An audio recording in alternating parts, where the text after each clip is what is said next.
We're going. But you had a We're live. Good morning, everyone. Good morning, Facebook Live. Good morning, Zoom. Thank you so much for joining us. We're so excited this morning. Can you believe it? When we started 11 a.m. lives we're all the way at to lockdown, we never ever dreamt that we were going to be going live to Uganda, which we really want to be there, to be honest, rather than just going live. But for now, this will have to do. We've got our brews going. We're drinking our Uganda coffee today, literally from Kisinga Coffee. Thank you, guys. This is our Uganda coffee. We are drinking. It's absolutely beautiful. The new one that came in is the Kalingwe is amazing. The one last that we've got as well from Kisinga Station, we called it, I think, but it's absolutely beautiful. There's some Mbata. We had Martin on all the places. And we're so excited today because we've got Simon and Chris from Kisinga Coffee Station joining us today. And can you tell, because we've got our smiles back that we had when we were in Uganda. Good morning, guys. How are you doing? Oh no, can you? So, can you tell us who you are and what you do mainly? What's your roles? What's your role, Chris? You can start. Oh, I'm Bamale Christopher. I work as the operations manager. I look at the operations of the factory. Yep. The cherries, the druggers, the parchment. That is the coffee types. And when it comes to supervision, I make sure that all the coffee is perfect. It is perfect. And it is. A good job. We can vouch for that. Thank you so much, Chris. And Simon. Yes. You can imagine the great job that Chris always does to ensure that cup comes perfectly. Every other time you taste, it's the same great taste from the Renzori. Exactly. Yeah. It's really good. Yes. Simon, tell us what you do. Yes. Whereas Chris does the whole operation within the factory, we do link operations in the factory with what we do in the field. I supervise work in the field to ensure that the farmers that we work with always produce the best quality coffee before that coffee is delivered to the factory for processing. Yeah, brilliant stuff. And that's where we met you when we were out in the field visiting some of the farms out there. Yeah. Demonstration farms, it was great. So if you've watched our video, you'll have seen Simon on, I think, episode 3, showing us the demonstration gardens on our YouTube channel, with all his professionalism, telling us exactly how to get the best out of the coffee. And what you were finding, is this right, Simon, that with a few tweaks, people could yield loads more coffee off of their trees, like stumping and doing pruning at the right times, and there was a few things that you're discovering as well, aren't you, that works really well in your area. And then we're really pleased to welcome Martin with us as well. He sat so patiently waiting. Morning, Martin. Martin's here with us as well. Now, where are you, Martin, and what do you do?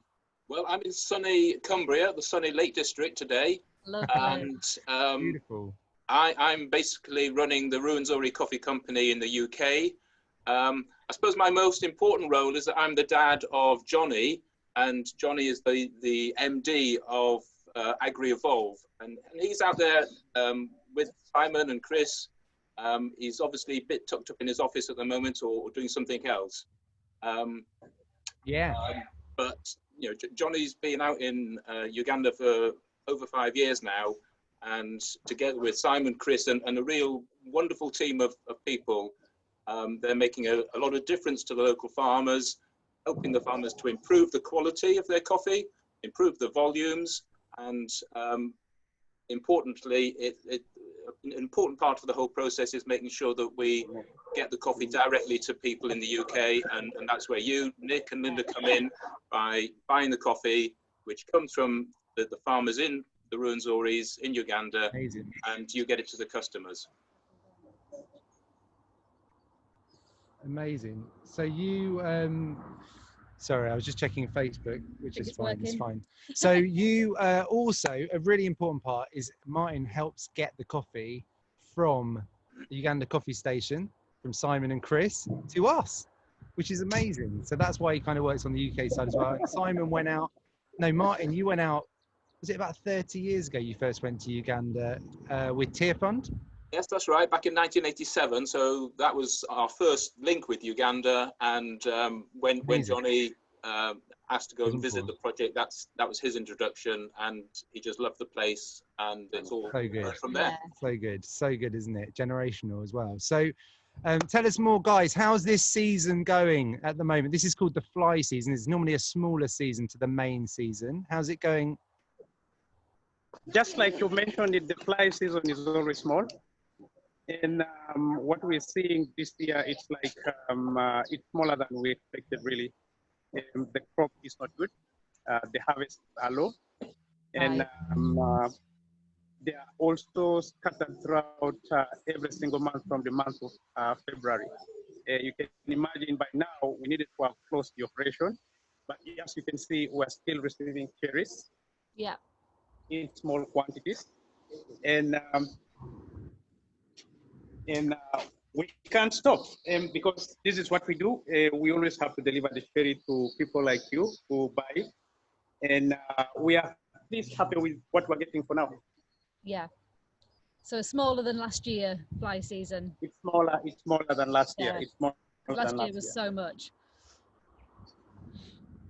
It was a boom, wasn't it? When we went out during fire, we can't believe it was a year ago that we were with you guys. It's not fair. We were wanting to get back this year, but it's probably not going to happen now. But we can't wait to come back. It's a year now. Yeah. Yes.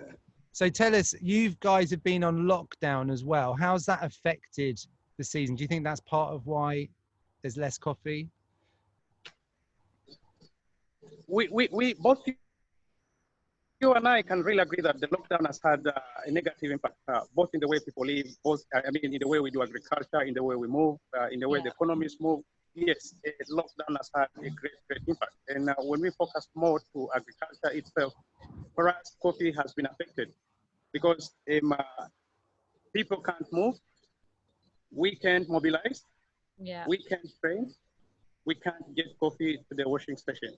So really, this has a very huge negative impact on the volumes we are receiving today of coffee. Yeah, sure. Such a shame. And do you want to pick up a couple of questions? I'm just going to check on Facebook. So I think they've lost us. Oh, have they? So Yeah. are you able to carry on? Yeah. So what are the main challenges that you've had around COVID-19 in Ruwenzori Mountains? Is it really getting hold of the coffee or having enough people at work? The biggest challenge that we have is, as you can agree with us, is that we have to get coffee from the farmers. Yeah. And then most of the movements in Ruwenzori, ideally the trucks have to move to the collection centers to pick coffee. And then we had restrictions that were not allowing people to move. So what that meant to us is that we couldn't reach out to everybody to pick the cherry for processing. Yeah. That is one. And then the staff itself could not move out because all operations were shut down to limited number of people who could stay within the working station itself. So it had a negative impact on the number of cherries, the volumes that we would receive on a daily basis. Yeah, and even people to be able to help process it as well, and workers. Yes. Yeah, very difficult. So are you able to tell us about the gift that the washing station made to help with the ambulances? Oh, that was really of a great relief. As you can understand, in this part of Ruwenzori, it's remote. And the challenge is that when people get sick, how to get them to hospital facilities is really a big challenge. Yeah. The gift that was given to the Ruwenzoris in form of fuel was actually given to the district to be able to fuel the ambulances, to be able to rush all those who were in need into the hospital. It was really of great help that this was done. Yeah, so good. So you were able to fuel the ambulances, which meant the people needing to get to hospital didn't have to buy the fuel for the ambulance just to get them there. Yes. And of course, also we were also able to help people who were devastated by the floods. If you read stories that happened last week at one, we had so many farmers that affected as well. And then this really helped a lot in ensuring that these people were moved into safety. And it's great to mention it that they are well and they are getting back on their feet, working again. Yeah, really good, really helpful. Make Amazing. And there's been some flooding, quite bad flooding in the area, hasn't it? Has it affected you guys at all or not really? Because you're by a river from memory. Because obviously of the water, you use a lot of water for floating. Where the operation is, we haven't had any impact of floods. But in terms of the way we do business, yes, we've had negative impacts that the floods have caused. Because the areas really where we can no longer cross and pick coffee. And they're very important locations where we pick a lot of cherries. So we had negative impacts. In terms of communities, we have a community in the north of Kasese. The water source where they pick water was washed away by the flood. Wow. And it's really difficult that they get safe, secure water for consumption. Yeah. And is that affecting some coffee growing or is it other things? It does affect coffee growing. It does affect coffee growing a lot because you can imagine if I harvest the little that I have and I cannot sell because of transport, it demotivates a lot to continue doing coffee. That is one. And there are those farmers who actually their plots were washed totally by the running waters. Yeah. So it does affect a lot. So many difficulties in 2020. It's amazing, isn't it? Like you guys, you can imagine guys watching that, you know, obviously we're facing lockdown. We understand that as well. And then you obviously then get flooding at the same time.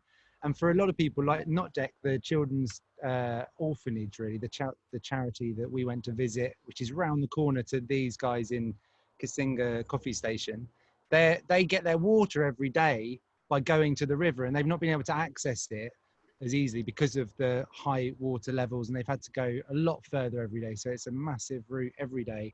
So these kind of struggles going on at the same time, which is a challenge, isn't it? It's a challenge. What was I was gonna, you know, when we last visited, there was also a new station you were building, which we saw as a patch of land. Now, is that open now? Is that built? How's that going? I wish you could come and see what you saw last time. It's all a different place. We started operation in that new station on September 14th. Really? That was so big. It was literally a field in May. And we received a lot of coffee through that washing station. Wow. Really? Yeah. That is great. And do you guys kind of go over there, or have you been mainly at the Kisinga one? We move in between the two stations. Our operations are coordinated through the both stations. So it doesn't matter whether I'm here or Bugoye, it's the same operation that we have to do. So what that means is that we have to move a lot between the two stations. Yes, of course. Great. So tell us about the news. The big main season would be coming normally around November, October kind of time. How's that looking? Looking at the way the crop is, the cropping of 2020, we do expect the main season to start a little bit earlier. We are likely to start the main season around July, August. We would be expecting to get some cherries coming in. Wow. And it's coming a bit earlier. It's going to be earlier. It's going to be earlier. Very good. And just like we mentioned before, this year 2020, like it's having so many problems. And we also look at the main crop not really being huge as compared to 2019. Yeah. It's going to be moderately low as compared to the previous year. Yeah. That's the impact will last a while, I think, won't it? So as long as what we can see, perhaps what I need to mention is that we are seeing the fly crop transiting into the main crop. This is May, we're still receiving cherries. So June, July, early May, and then the main continues. So 2020 is a little bit interesting. Coffee throughout the whole year, but we do expect small volumes coming in. That's great. I'm glad you're managing to keep going. Is Facebook I struggling? think Facebook struggled a little bit, so we're so sorry on Facebook. If you've missed some of this, we're really sorry. We can put it on later, can we? We'll definitely put it straight on afterwards, but it's just, I think it's been dropping out a little bit. You can hold. But we're very grateful to be able to try and do this, and we've definitely been having people joining on Zoom. Has anyone got any questions on Zoom you want to ask before? And just going to check, you can click the Q&A button at the bottom if you want to ask any questions while we're on. We've got a few more minutes, and we'll just see if Facebook had any questions, because they're Simon, can you show us some of those red cherries that you've got in the basin that have come in this morning? Right. I think I can have this. Lift it? No, it's okay. You can lift it. You can have that. Such Are you able to see that? Yeah, it's brilliant. So these are what we call the cherries that have been picked off the tree, and the best quality is when they're red, a nice red colour like that. So they're looking good. That means the coffee that's going to be coming in the future will be as good as the coffee that we're already bringing in. Yeah, that's right. Just they're experiencing less volume, but the actual quality is still really brilliant. Yeah. as long as you can get some for us. Doing a really good job. That looks so good. And so we've had a couple of questions come as well. So how many people kind of work at the station? Do you know roughly? Like now the casual workers. Yeah. At the moment we're having very little number because of the volumes, but usually we do.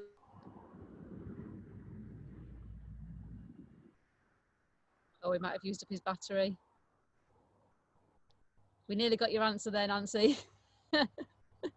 If I can just fill in for Chris. Yeah, I think yeah, what tell Chris us, was, what Chris was saying was that because this harvest at the moment is a little bit on the low side, the number of casual workers is reduced. Normally, when it's at full swing, there'll be 60 or 80 casual workers working at the factory, processing the crop, making sure the cherries are turned on a regular basis so they dry evenly. Yeah. But I'm guessing at the moment there's maybe only 25 or 30. And that is itself quite an issue, because people, the local people, rely so much on employment.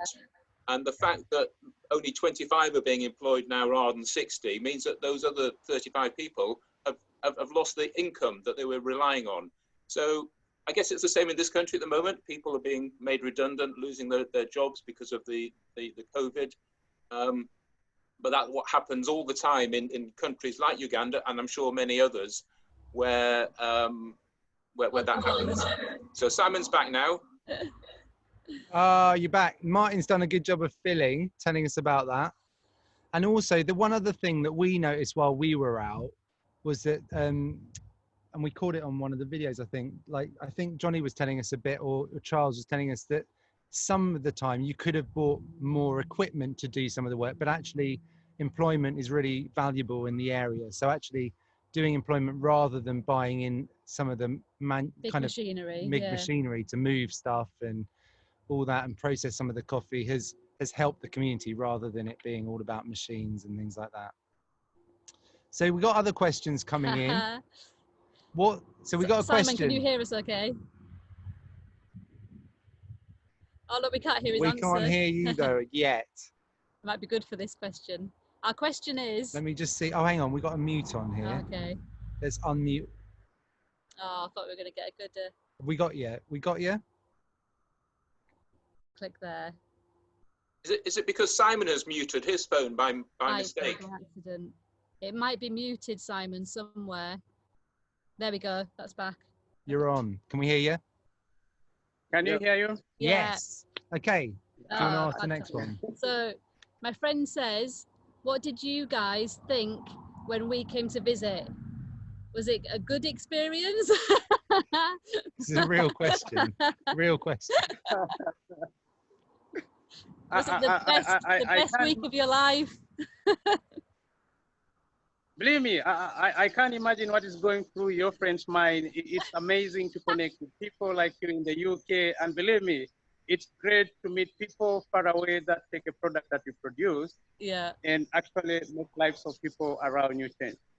Very It really kind. felt great when you came here. Kisinga, thank you very much.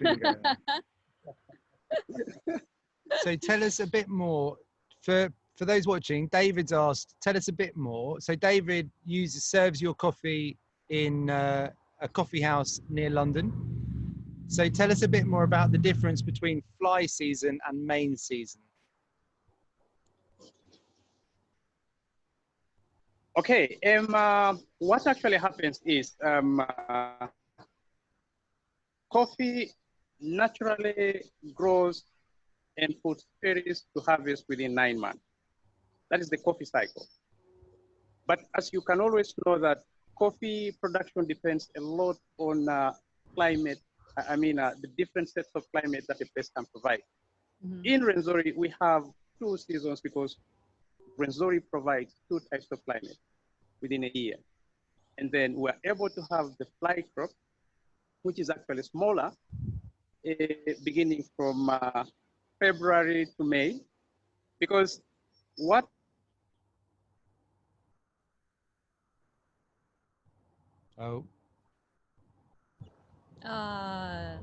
Okay, sorry, Martin. I can just pick up from Simon. Yeah, the fly crop is this time, sort of February through till April, May. And then the main season starts usually, or traditionally, August through till November. There are 2 rainy seasons in Uganda, a short rains and a long rains. And those short and long rains correspond and produce the fly season, that's the smaller of the 2 seasons, and then the main season at the end of the year. It is amazing that there's this constant production there's always something going on. And coffee is an amazing plant. It can actually be flowering. If you think of an apple tree flowering in the spring that produces its fruit in the autumn, with a coffee, it can be often flowering at the same time that the fruit is on. And so one coffee tree can produce coffee both early in the season and then later in the season. But it's usually about 9 months between. So if it flowers early and if it produces early in the fly crop, it'll produce then later in the main season. And it's quite variable. So sometimes you just get a good main crop and then a much smaller fly crop on each particular tree. Anyway, I can see the guys are back now. I know, they're getting very good Thank at you this. so much for coming back. Doing so well. A really nice last question I think we've got is not really a question, but there's Nancy, who runs the Aberford Village Hall Cafe, wants to say thank you so much for the wonderful coffee that everyone at the moment's missing because they're closed, because it's lockdown over here as well, so there's no cafes. But there will be more. There should be a few that will be sending more to them. Yeah, we will, exactly. So thank you so much. So those red beans you showed, those red cherries, are going to become the next season of coffee being drunk. But she's so grateful, and she says fortunately she's drinking it at home anyway, even while the cafe's shut. So but thank you guys. Thank you so much for joining us today. Really it's so good to see you. It was good to go live with you guys. For those of you that come in our Garforth Cafe, you'll recognise Chris, who's also on our wall, and Simon's on one of our YouTube videos. So go and check those out as well. Thank you guys so much for joining. We're really grateful to you for coming on. Thanks, Martin. Thank you. It's so amazing that we can do. We're still blown away by in lockdown. I mean, lockdown would just look so different if we didn't have all this technology, wouldn't it? I mean, it's just so blown away by it. So very grateful to technology for these things. It's got so many negative parts, and people always give it bad press, social media and stuff, but it's been really a godsend for us. So we're really grateful. And thank you for joining us today. If you miss it on Facebook, I'm so sorry, but we are going to put it live, not live, but we're going to put it on now anyway. We're going to post it. We've recorded it. It's going to go on. And we're so grateful to you for joining us. Thank you for coming on Zoom and being with us. We're also going to start a fundraising right now for the Not Deck charity, which is round the corner to these guys. So we're going to put more online about that. We're going to be talking more about it in the coming days, because there's been, particularly with the lockdown, there's some vulnerable children that they're supporting food parcels, a bit like we've been doing to people over here. They really need to do extra providing food parcels to families that are supporting vulnerable children they look after, mainly orphans that are in wider families. So we're going to be doing a bit of fundraising to try and support those guys in this challenging time. So thank you for joining us. It's been great. Thanks, Martin. Thank you, Martin. Simon and Chris. Thank you, guys. It's great to see you guys. Thank you. Bye. Let's do this again soon. Yeah. Take care, everybody. Okay. Take care too. Bye-bye. Bye.